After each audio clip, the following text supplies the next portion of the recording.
गावाकडील लहानपणीच्या आठवणी. रानमेवा म्हणजेच बोरं. 9 महिन्यापर्यंत ना मी एका गोष्टीची खूप वाट पाहिली. कोणती सांगू? सांगतेच. आज सकाळी छान गॅलरीत बसून नाश्ता केला. हे उन्हात बसून आरामात नाश्ता करणं माझं स्वप्नच होतं. पण ते शक्य नव्हतं. तर ते आज मी पूर्ण केलं. त्यानंतर शिवबाच्या लहानपणीची ते मच्छरदाणी वगैरे आम्हाला सापडली.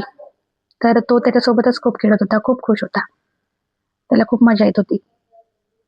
त्याच्यानंतर आत्यांनी देवपूजा केली, भजन म्हटले आणि आत्यासोबतच शिवबा पण तालसूर लावत होता.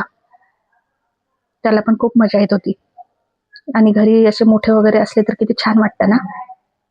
त्यानंतर वसंत पंचमी निमित्त सरस्वती माताची पण आम्ही पूजा केली. शिवबाचं औक्षण केलं आणि जिभेवर ए श्री असं सहदाने लिहिलं. त्याच्याकडून तांदुळाच्या ताटामध्ये अक्षर ओळख करून घेतली, अक्षर लिहून घेतलं. ओम श्री हे त्याला लिहायला लावलं. छान पूजा केली त्यांनी, जसं सांगितलं तसं केलं. कधी कधी तो गुड बॉय पण होतो. त्यानंतर मग गरम गरम आलू पराठे खाल्ले आणि आराम केला. तर असा होता माझा आजचा दिवस.